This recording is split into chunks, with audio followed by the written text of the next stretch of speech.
Okay, so welcome everyone. We will be waiting for 1 or 2 minutes to let most of the participants to join in, and then we will start shortly.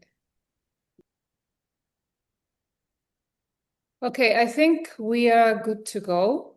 Good morning, good afternoon, and good evening to everyone joining us, as I understand, from different parts of the world.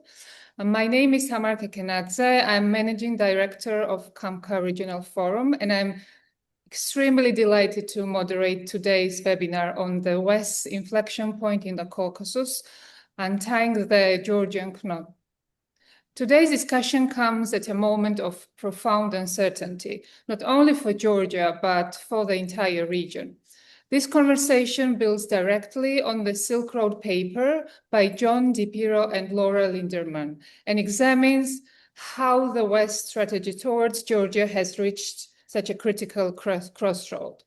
After more than 3 decades of Western engagement, unfortunately, Georgia and its partners now find themselves at what the authors call an inflection point, a moment when long-standing assumptions about democracy, security, and strategic alignment are being tested simultaneously.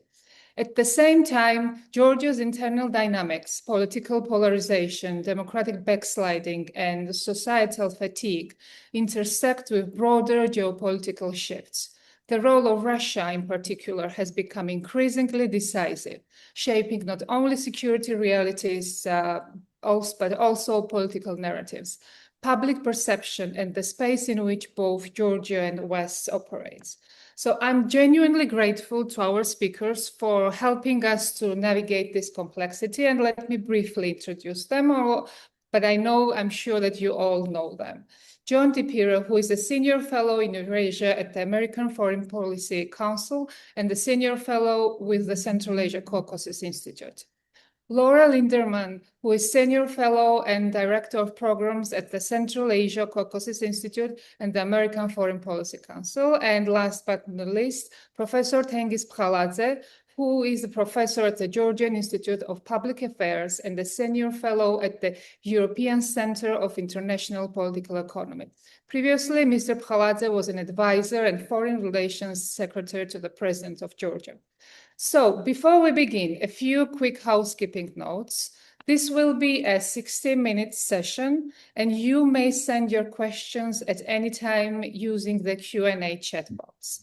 And I really encourage you to send us your views and questions so that we have a lively discussion. And of course, the session will be recorded. Now, I would like to begin with John. John, let me start with you. Your paper argues that the West now faces a fundamental choice in Georgia between democratic values and strategic pragmatism. Please walk us through your analysis. Sure. Thank you, Tamar, and welcome everyone. Very delighted to be with you all here today. I think this webinar is both timely, but also sort of a long time coming as we published it back in July of 2025. Just to begin with, in terms of the background of the paper itself, there were 2 main purposes by which we began this process. And one, of course, was to reassess how the US and the EU, so the sort of broader West, if you will, approached Georgia at a moment of strategic transition, not only in Georgia, but of course on a global level. And then secondly, to very honestly and openly evaluate where Western policy has succeeded, where it's fallen short, and of course, what are the realistic options that remain. But of course, there is a central problem here, and one that we've had to, maintain, kind of keep front and center, or at least have in the back of our minds throughout this process, and that is that we've watched in the past years, Georgia has veered into what I think is fairly openly regarded as now an authoritarian model, while the West is, of course, increasingly tired, distracted, and of course, in many respects, internally divided. And that's true across both the US and Europe. So the main aims of this paper for us was, one, to find what is essentially a realistic path to advise and help Georgia sort of return to the trajectory that is in line with its interests and its aspirations, but then also to update what is a fairly, I think many regard as an outdated Western policy framework towards the country. So we began that process by evaluating our engagement very honestly, strengths and failures, and then identifying how we arrived at the current crisis and what the options were that remained. There were challenges with this, of course, because it required constructive criticism of longstanding partners, and that's not always easy to do. There is no specific consensus across the broader sort of Western community in terms of what has or has not happened in Georgia. Secondly, it was not an exhaustive review for us. And what I mean by that is that there were four main areas of Western support that we defined, only two of which we really had the ability and the space to evaluate within the scope of this paper. And those were democracy and rule of law, as well as economy and energy. We did not include pieces about support for international security and cooperation, as well as support for Georgia's territorial integrity. Those could make a more comprehensive paper if we were to include those looking forward here. But of course, as we addressed a central question, that question, through a number of interviews, focus groups, and of course our own research we landed on what matters more to the West, to the US, to Europe today, and that is having a democratic Georgia or a more cooperative, friendly, and stable Georgia, which are not necessarily mutually exclusive in this context. We had to look at, of course, where the world was heading and how, what the interests were of each of these sort of broader bodies in the present day. As we examine what sort of the strategic reality was in Georgia, I think it's fairly clear, and I've already noted this, that the Georgian Dream government has pursued a series of more autocratic and kleptocratic aims and directions. They've also pursued what are more anti-democratic methods, particularly in the past year, but also in the past 3 years, I think increasingly so. That has led many to believe, and I think quite fairly, that there's not much of a genuine interest in European integration, despite the strong public desire for this direction. The US, of course, and EU, as I noted, face their own constraints. So that includes fatigue, it includes ideological division internally, and just a general lack of consensus on how to respond. So as we approach those questions, and I'm going to get both within the context of the paper here, but also talk about this, I think, a bit more practically, we sort of arrived at three main options that the international sort of Western community has. And again, these are not exhaustive. There are subvariants of each of these, but in their broadest sense, we identified sort of three main areas. Your first is, of course, what is essentially invasion, subversion, overthrow of the government, right?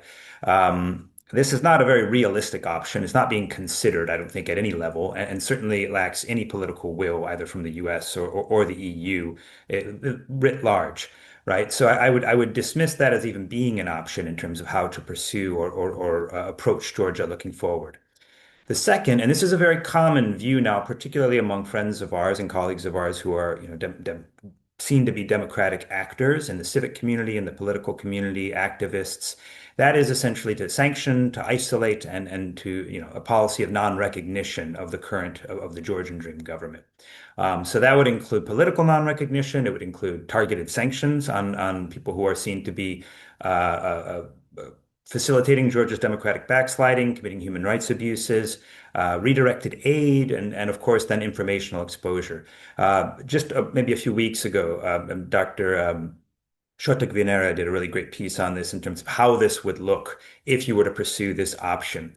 And in theory, I think, of course, that's what many people I know, and I would personally say, sure, that would make a lot of sense if there were to be a principled position towards this government, if you wanted to influence decision making.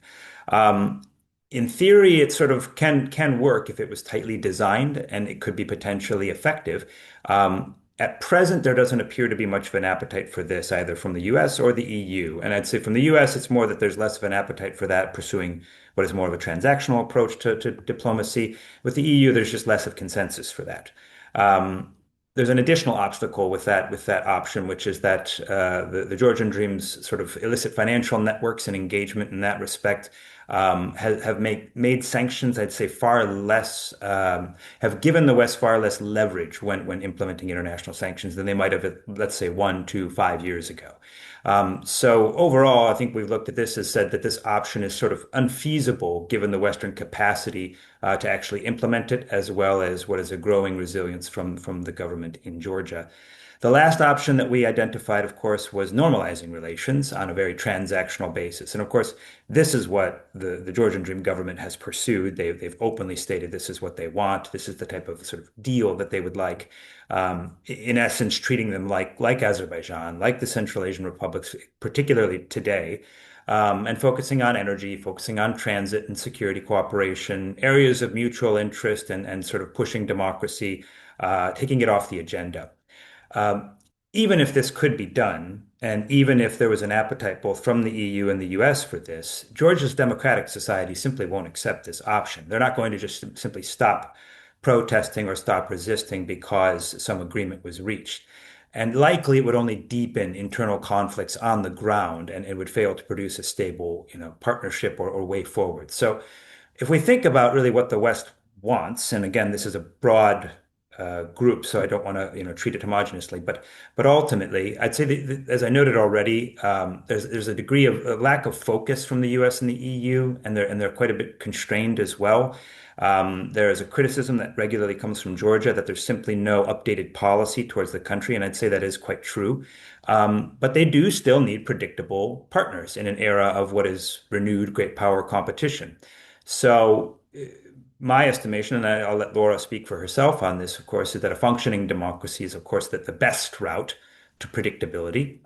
But the West really lacks the will to focus on enforcing democratic outcomes, so to speak, as if you could necessarily force them. And so our take, and this gets into what we proposed, was that democracy would have to be supported through a long-term sustainable strategy rather than what is a short-term coercion.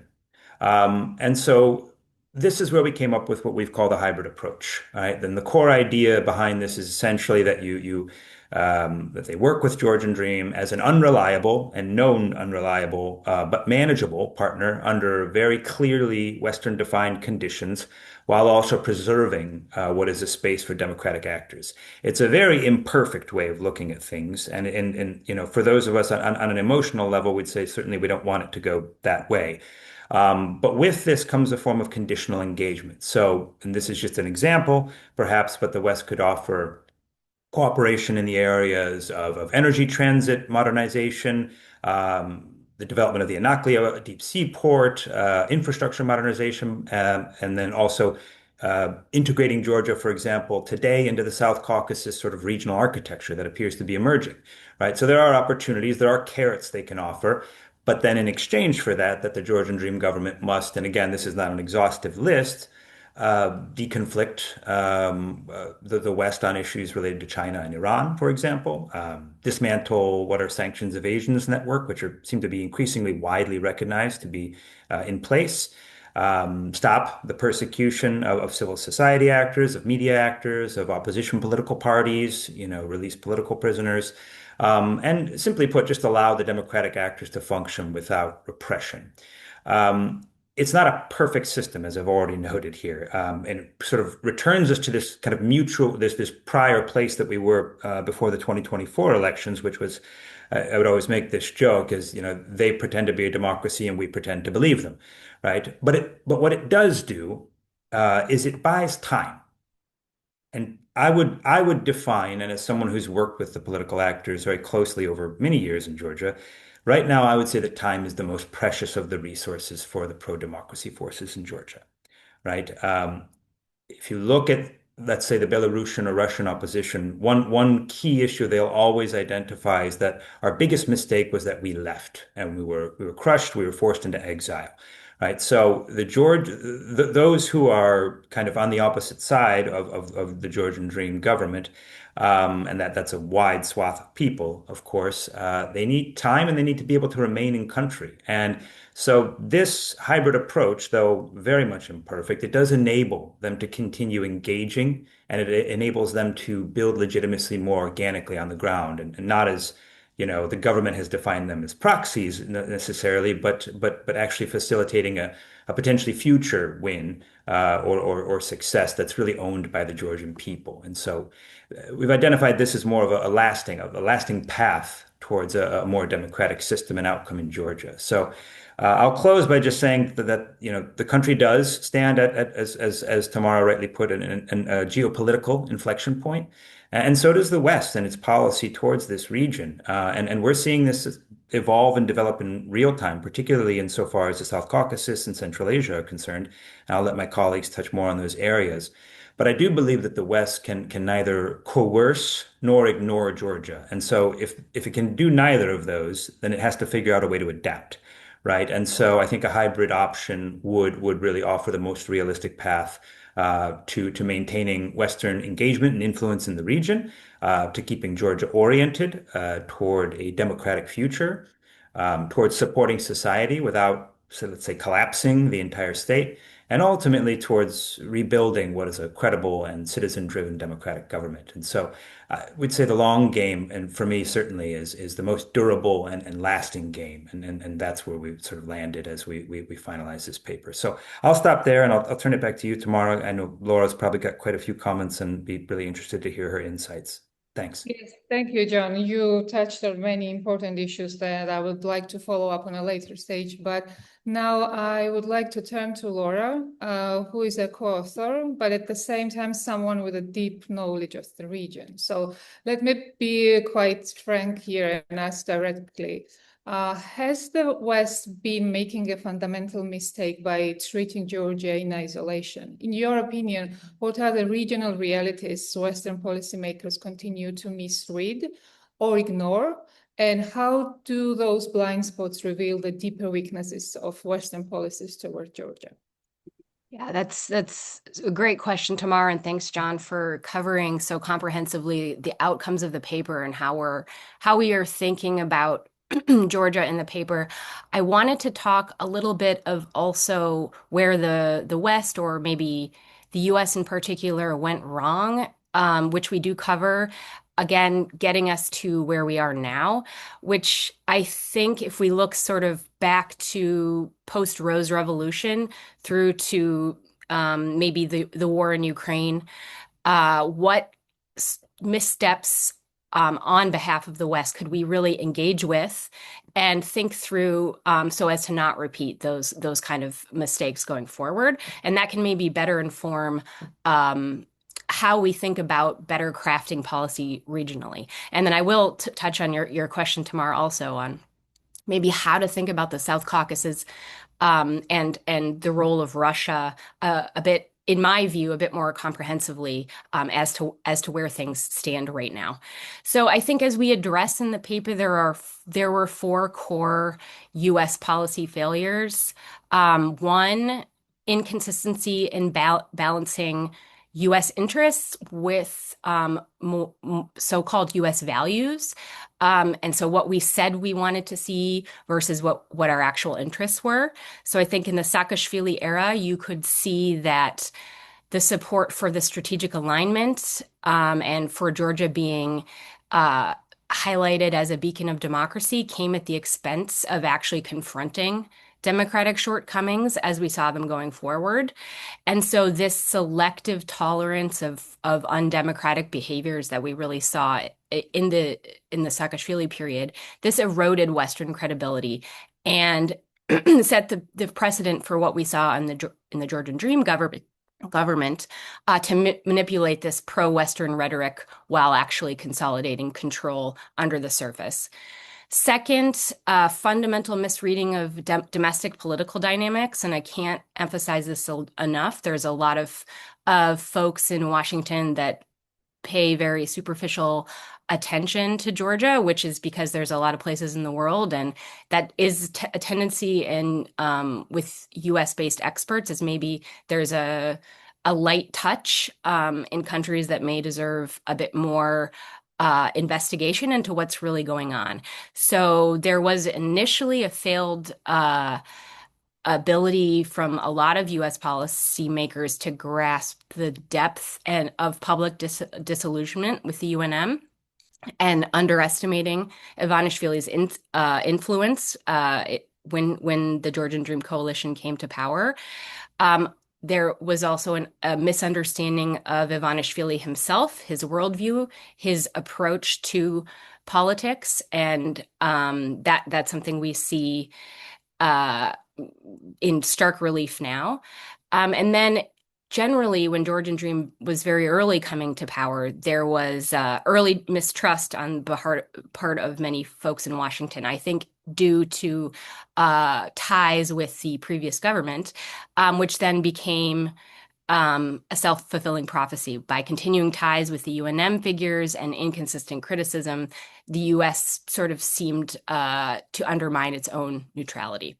Third, the emphasis on technical assistance without being paired to more strategic goals, and that would be the millions that were invested, or billions perhaps, in technical development, thinking that would naturally foster democratic norms. And John can speak much more to how this may have inadvertently not worked how it was intended.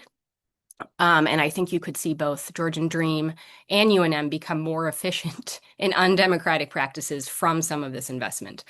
And then there was also fostering a sort of dependency without accountability from some of this technical assistance. And then I think reactive approaches from the US, the US-Russia reset, left Georgia exposed early on, and often strong U.S. rhetoric didn't match actual action. So that definitely is something we can talk about specific examples for. And finally, the Western engagement not necessarily responding to mounting Russian aggression. I think we can look at that much more broadly in many areas as a much more broad U.S. policy critique. But to just leave that aside and maybe look at something I wanted to talk about more broadly about what's happening in the South Caucasus and how it seems, from my perspective, we don't touch on this necessarily in the paper as much, but looking at the situation now, I think there's a point I want to make about the role of Russia and South Caucasus and North Caucasus relations, which may be slightly out of the scope of this talk, but maybe I'll just touch on it briefly, which was, I think if we look historically in the 19th century, but also again in the 90s, the Russian Empire in the 19th century focused on conquering the South Caucasus, Georgia, Armenia, Azerbaijan, and used it as a base of operation to then control the independent peoples of the North Caucasus. And then also in the 90s, when Russia was fighting to keep Chechnya from breaking away, they devoted a lot of diplomatic and military resources in Georgia, Armenia, and Azerbaijan first, as a way of saying, if we lose the South, that may mean we'll lose control of the North. So I think that tells us something fundamental about what's happening now in the South Caucasus. Russia views the South Caucasus as essential to maintaining regional dominance and then ultimately integrity within the Russian Federation itself. But today, for the first time in modern history, Russia has lost its dominant position in the South Caucasus. I know you're going to all say, but what about Georgia's pivot? And I'll get to that. And this wasn't through a Western strategic triumph. I don't think this was a Western outmaneuvering of Moscow. It was Russia's own strategic overextension in Ukraine, combined with economic sanctions, military losses, and its inability to project power in its traditional sphere of influence. We don't only see this in the South Caucasus. Look at the Kyrgyzstan-Tajikistan border.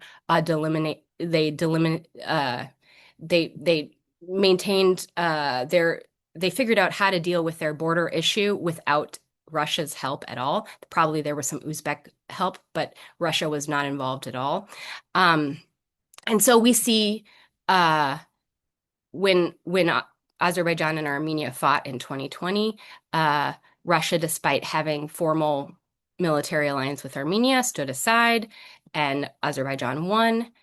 And why? Because Moscow now depends on Turkey for economic lifelines because of the Ukraine war, and they couldn't afford to antagonize Turkey. And I think Moscow has proved through this that they are either unable or unwilling to shape events in what they have considered their exclusive domain. So this is the irony for Georgia. I think at this moment of unprecedented Russian weakness, when Moscow can't even protect its formal allies, Armenia, or enforce its will, even in Tajikistan and Kyrgyzstan, Georgian Dream still is using the specter of Russian threat to justify its authoritarian control, crackdowns, its democratic backsliding, its tightening of control.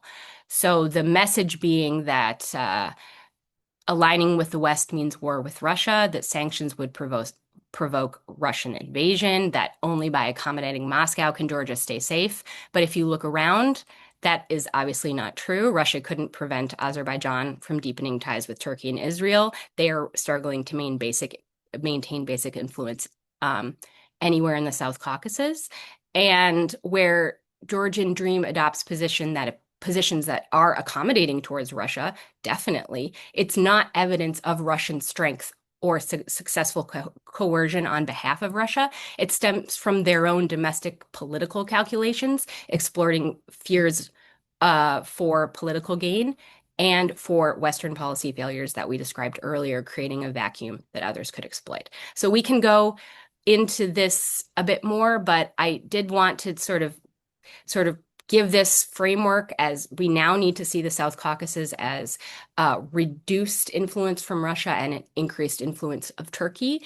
And Georgia, while lagging behind because of this domestic situation, I think the domestic situation will change as we see how broader political trends unfold. So that was kind of a bit of a long answer, but thanks very much. Thank you.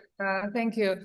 I mean, Laura, as you rightly mentioned, although paper focuses mainly on the Western strategy, of course, we all know that the crucial variable in any Georgian equation is Russia.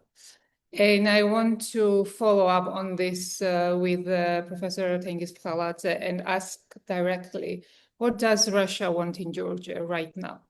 How do Moscow's long-term interests intersect with the dilemmas outlined in the paper? Thank you, Tamar. Thank you very much for the invitation. And let me thank my colleagues for this excellent presentation. And for the paper, I read it actually with great interest. And John mentioned that it generates criticism, but I would say that if paper generates criticism and discussion, that means that impressive job was done. So my congratulations. If you generate discussion, that's really very good, because we need such discussions. That doesn't mean that we should agree upon everything, but that's why discussion exists. But what we miss today, we really miss in-depth discussions, because usually we see just a superficial assessments. So let's back to the point, and let me just highlight some key points, because Tamar, your question requires not webinar but PhD. So let me just highlight the main topics. So first of all, I would say that when we are talking about Russia and when we are talking about Russia sanctions, the dominant opinion is that Russia acts or reacts from perspective of so-called real politics, which is, in my understanding, is quite wrong attitude towards Russia, because though Russia's policy has, of course, elements of real politics, but neglecting ideological lenses of Russian foreign policy, historical heritage and philosophical heritage of this ideology, that always leads to misunderstanding of Russia, its strategy, its interest, and whatsoever. So when it comes to Georgia and Caucasus, I would say that Russia is very persistent And this policy was elaborated centuries ago. Even in the beginning of 20th century, when Eurasianism emerged, Trubetskoy, one of the founder of the Eurasianism, in his prominent essay to the people of Caucasus, it's dated in 1925, he portrayed the South Caucasus as a essential region for the Russia and for Eurasian civilization. And he said that at that time, Georgia's Europeization is a challenge, significant challenge to Russia's and Eurasianist interest. And those ideas were taken in 21st century on the level of the state strategy.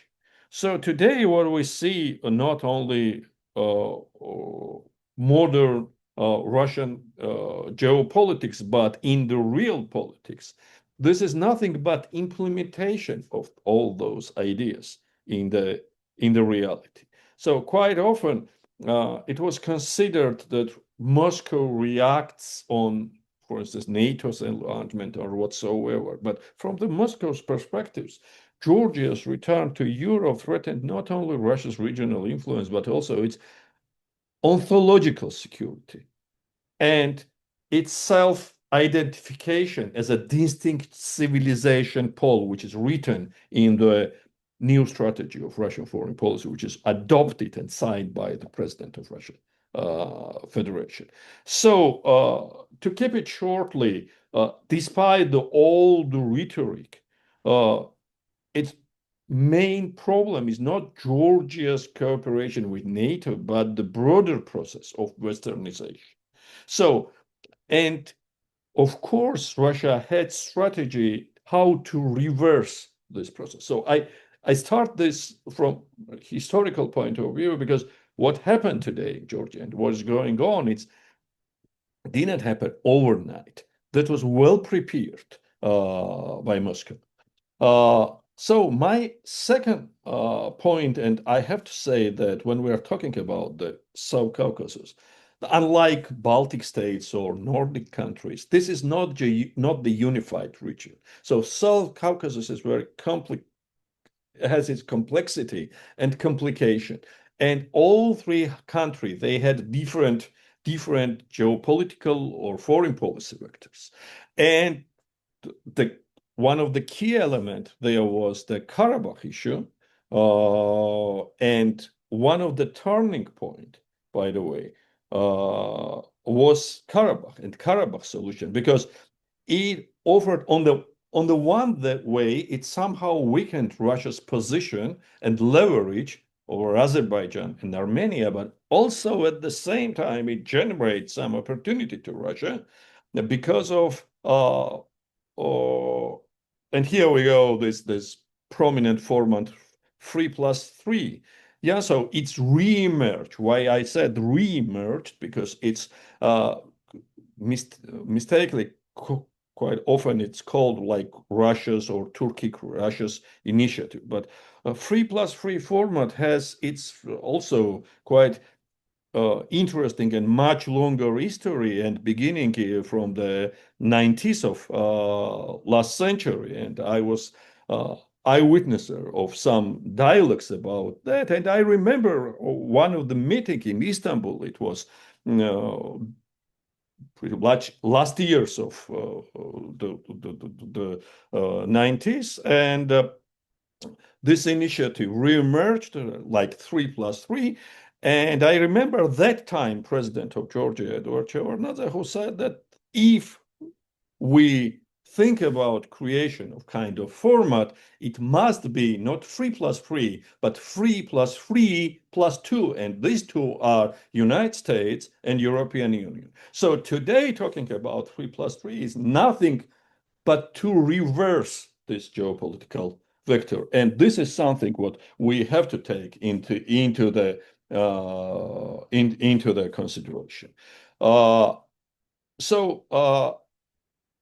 another turning point was, of course, Ukraine.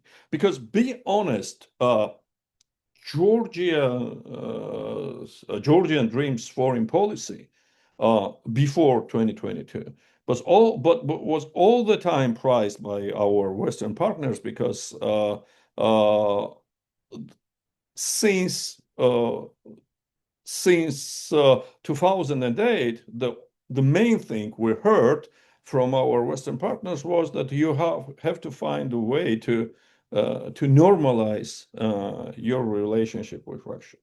And Russia understood this and take as advantage that West had no strategy towards Georgia. When I'm talking about the West, this is both United States and European Union. And if you look through all the reports we had, country assessment and so on, everywhere was the same rhetoric that Georgia demonstrates significant progress towards its Western aspiration, but at the same time, and that was like mutually agreed language, which gave, on the one hand, good excuse to Western blocs, be it European Union or NATO, not to engage Georgia, and at the same time, that was quite comfortable to the government, which, let's say, played and riding two horses. So Ukraine was really turning point because 2022 made put everyone, not just Georgia, before the very clear choice. So either or. From this perspective, I'm not talking about what's going in Ukraine, but I fully agree what Laura said that all the problems Russia has in Ukraine, and plus the situation that losing leverage in Armenia and Azerbaijan, just because of geography, not because Georgia is unique, because of geography, they accelerate all the instruments and leverage they had over Georgia.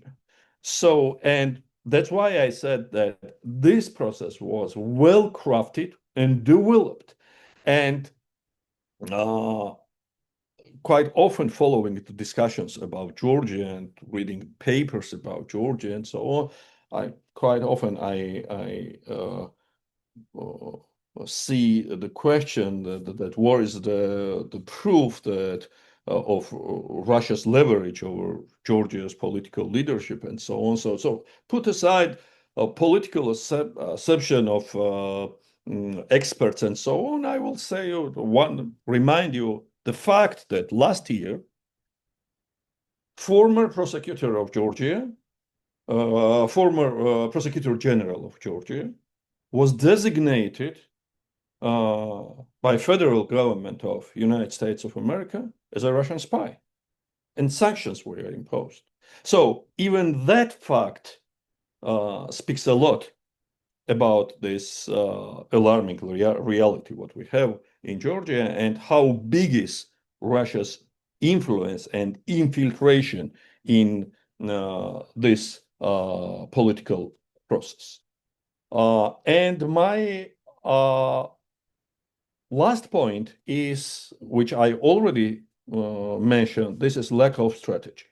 Lack of strategy, and be honest that after Bush administration, because Bush administration had strategy toward Georgia, Clinton administration had strategy toward Georgia and South Caucasus. That's why this prominent Istanbul OSCE summit in 1999 had happened, and that's why Russia agreed upon to withdraw military bases from the territory of Georgia and so on. And the pipelines we have on territory of Georgia and Azerbaijan, I mean, gas and oil pipelines, where these treaties were signed. But since Obama's administration, we have no strategy, neither towards region nor toward Georgia, despite the fact that we had a chart on strategic cooperation. All these meetings and all this consultation had either operational or tactical tactical character. So we discussed everything, but not security, not strategy, not the geopolitics. Even very simple thing. I remember that one of the initiative. I'm not disclosing any secrets, but very simple thing. I remember the one was that let's establish strategic academic dialogue between academic and think tank representatives of both countries and discuss under this chart, discuss strategic future. So something what Azerbaijan already achieved, and I know that John was in Baku on this first ever think tank strategic dialogue between United States and Azerbaijan, and my congratulations to my Azeri colleagues. But that time, neither from American Foundation and policymakers supported this idea because it always was considered, Georgia, that's no problem. And all the signals we were sending that something is crafting and geopolitical atmosphere is changing and talking about the Russia's networks and talking about the Russia's malign influence and so on was labeled as a prominent Georgian conspiracy. So I don't know if I have time to speak about China, but I just want to conclude my presentation with one recommendation, because when we are talking today about what to do, and by the way, the fact that the West, neither the United States nor European Union, don't know how to react on the situation, what is going on in the region, it also highlights that there is no strategy. So the first thing that instead of like the firemen trying to manage crisis, instead of that, go deeper and look at the roots of this problem and think about strategy. And once again, if this discussion and your papers, my dear colleagues, will contribute and generate further discussion, I would assess that as a success, because the first thing what we need is discussions like this and reality check where we are, why we are there, and where we want to be in 5 years or in 10 years. And then we will see and we will figure out the solution, what to do right now and how to deal with the problems we are facing today. Thank you very much. Thank you, Tango. It's been very interesting, and I'm mindful of the time. Unfortunately, when the discussion is interesting, it really flies. And I'm grateful for our participants who already started asking questions. And I would like to bring one of the questions which also resonates with the spirit that I wanted to follow up. So I will read it out for everyone to hear it. So Mr. Alexander Sokolovsky is asking both to John and Laura and thanking for the, of course, excellent and thoughtful analysis. So the question goes, since it seems to reflect the current policy, and how long could Georgia be ignored? What are the risks? Could ignoring Georgia compel more cooperative behavior, or win important concessions, or bring benefits to the US? And here I would also add, are we exaggerating Georgia's strategic value to the West? Because we so far don't see any policy towards Georgia. John, please go ahead. Sure. I'm happy to. Thank you, Tamara. And Alex, good to hear from you, and appreciate the great question. You know, it's a really interesting time to ask that question, because my answer today would be a bit different than it was when we wrote this paper, because that was July. And now we see, you know, just less than 1 month later after this was published, we're seeing now this sort of burgeoning potential South Caucasus architecture developing, that being, if it comes to fruition, sort of a key link in what might be then the realization of a broader middle corridor. And so I think in a lot of these ways, Georgian Dream strategy, and I won't say this is universally true, there are probably other, you know, motivations, but they've been building this sort of arsenal of chips that they, you know, that they hope to bargain with, particularly with the West. So this is political prisoners. This is holding off on any real further they've awarded the Anaklia consortium, to this Chinese Singaporean company, but they haven't officially finalized everything. They're not really developing. As I noted before, their transit infrastructure needs serious modernization if they wish to be a part of any type of a corridor, a series of corridors moving sort of east-west. And so ignoring, I think, seems to be kicking the can down the road a bit from the US. And I don't think that they're ignoring them because they don't necessarily care. They do have obviously more pressing interests, at least from this administration, in the peace deal between Armenia and Azerbaijan and a prospective normalization of relations between Armenia and Turkey. But I think inadvertently, or maybe just unknowingly, Georgian Dream has tried to engage the United States government under this administration, but they've hurt themselves and they're doing themselves no favors by continuing to frame the U.S. as sort of the deep state and making false accusations of attempted overthrow and agents and all the like.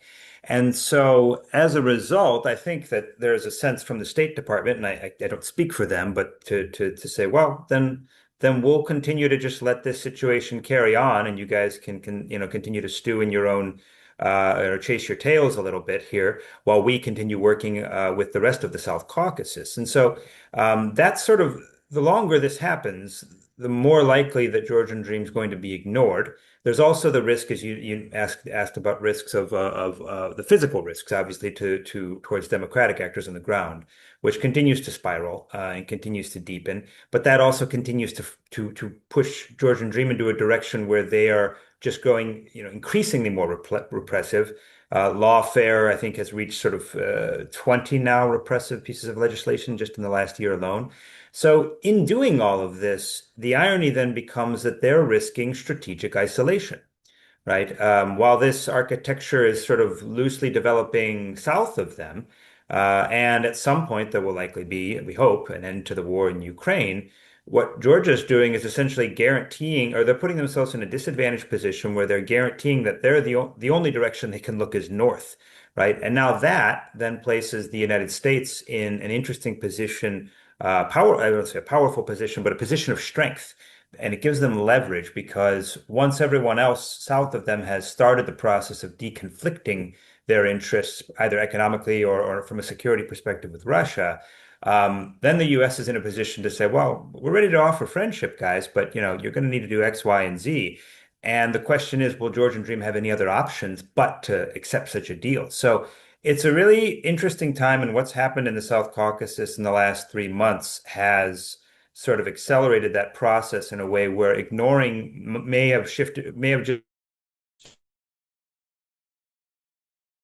from the West or not necessarily caring so much to now actually saying, putting them in sort of a strategic position inadvertently where they are now operating from a position of strength. So yeah, it's a very interesting time for that, and let's see how it all shakes out. But this is where I do think it's necessary to have a more clarified policy, both from Washington as well as from Brussels. So I just want to add one point on that, and also to double click on something Tango said, which I completely agree with what John just said. And I just want to highlight, if Georgian Dream, part of their political success and or in putting the eggs in the basket of Russia economically, a lot of the Georgian recent economic growth is due to influx of sanctions evasion and or Black Russian money.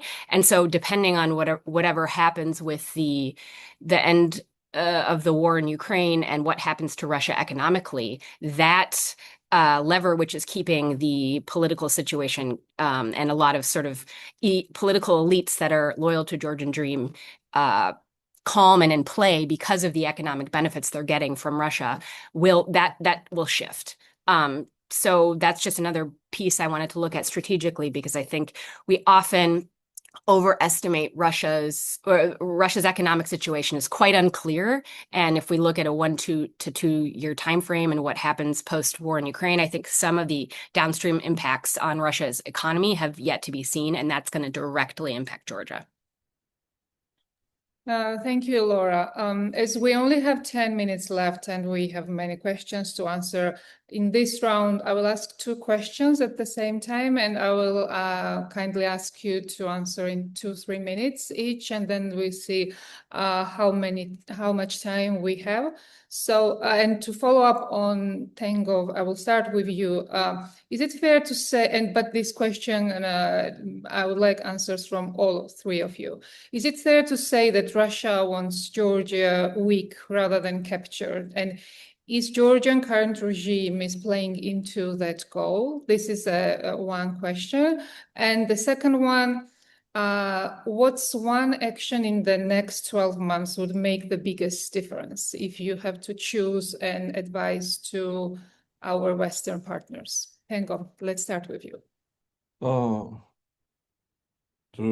First of all, yes, because Russia's interest always was to have, as they call countries on the periphery, as weaker as it possible.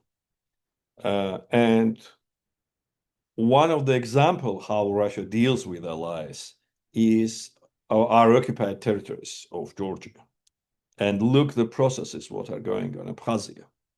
So Russia does everything to make this battle between Abkhazian society even much deeper, and capitalized its power on these disagreements what exists there. So if this, like a role model, this very small, really tiny region as Abkhazia is, in that region Russia plays this game, just imagine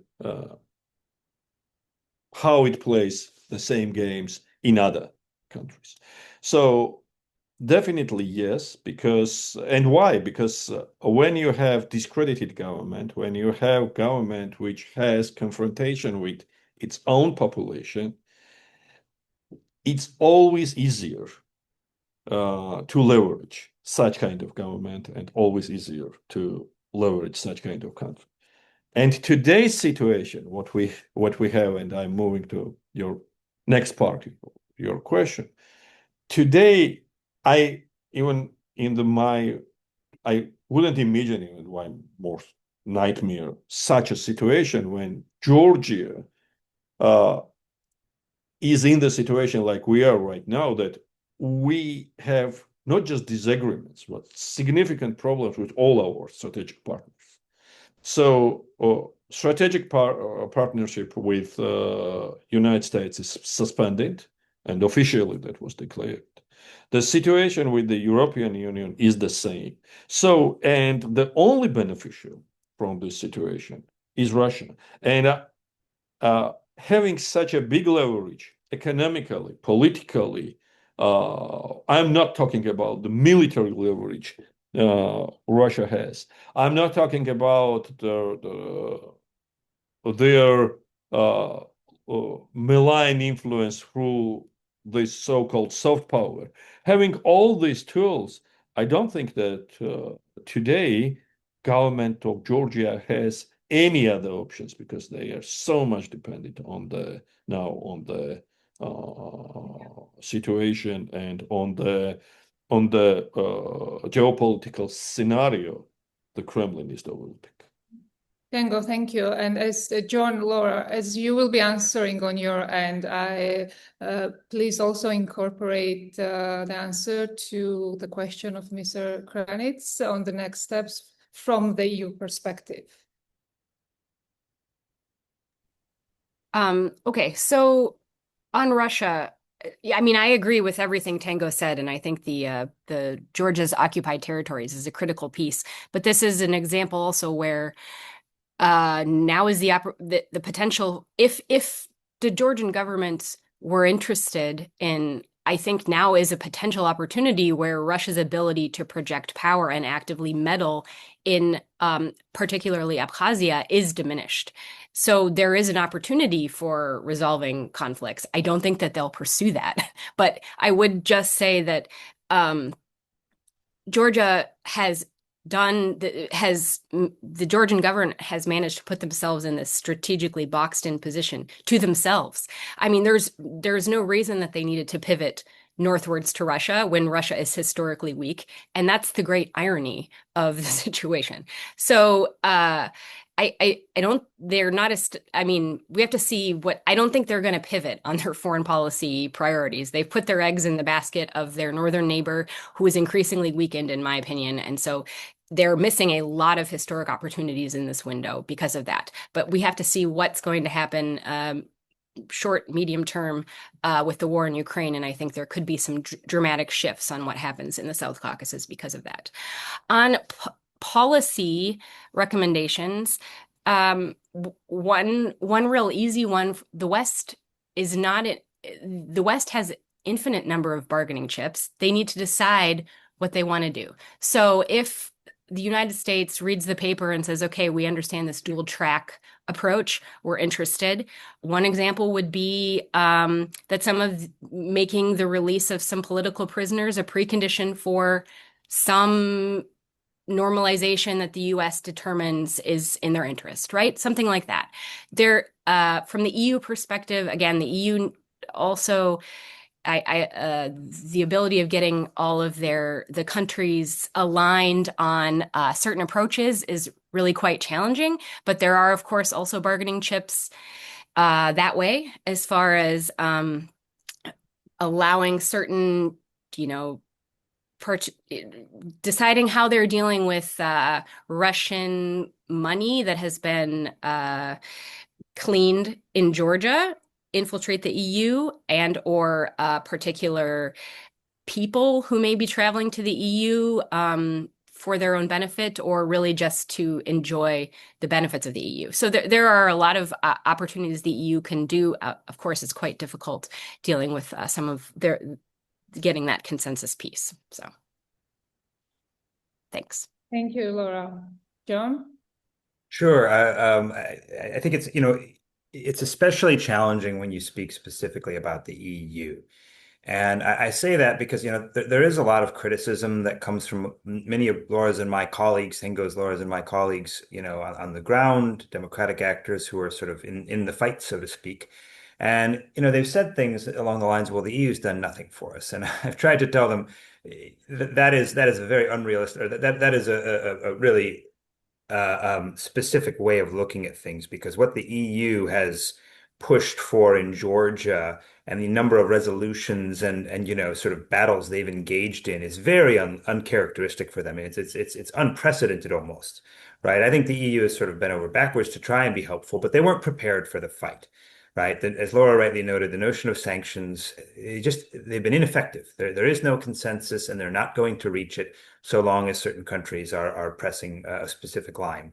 They've kind of lost the battle, the information war, so to speak, again, with good intentions, but they were just not prepared for the way that they would be framed as this enemy, and any restriction or step they took would just be, redirected and spun by the government to show the Georgian public that they're being targeted and persecuted. And so continuing this direction is really just not a viable option. I would say that I think the best option they can take now is to continue in line with what, their Black Sea strategy they released in June, focusing, of course, on their defense infrastructure under their NATO 5% commitments and the like. I mean, of course, that's important, but also implementing that strategy and focusing their engagement on connectivity, on energy, on infrastructural development across Armenia, across Azerbaijan, and into Turkey, right? Use this as a carrot to then start both a sort of private but conditional set of discussions and negotiations with what is the Georgian Dream leadership, and ensuring in the process that there is also engagement of the democratic actors in that process. Use it as a pretext for discussion on areas of mutual interest. As I noted before, the war will end at some point. And, there is a growing stick in the hands of both the EU and the US to say, you can continue going north, but you're going to be the only one. Right. And that's not a place you want to be stuck. Right. And this is already being discussed at senior levels. So I think the EU needs to unlock those bargaining chips a bit more, be a little more sober minded in the process, and do that in exchange for calming some of the relations on the ground in the short term, so that they can buy themselves time to then build what is sort of a longer term strategy insofar as how they develop policy towards Georgia and how they look at them in the next, let's say, decade or multiple decades. Thank you, John. Unfortunately, our time is coming to an end. And what we heard today is that Georgia's inflection point is not only about the political choices. It is definitely about the West's strategic clarity, Georgia's internal resilience, and Russia's long-term objectives. Let me thank all our speakers, organizers, and our dear audience for joining. And let me assure you that this conversation does not end here. And in many ways, it's only the beginning with your help. So thank you and have a good evening and a good day. Thank you all. Thank you. Thank you, everyone. Thank you. Take care.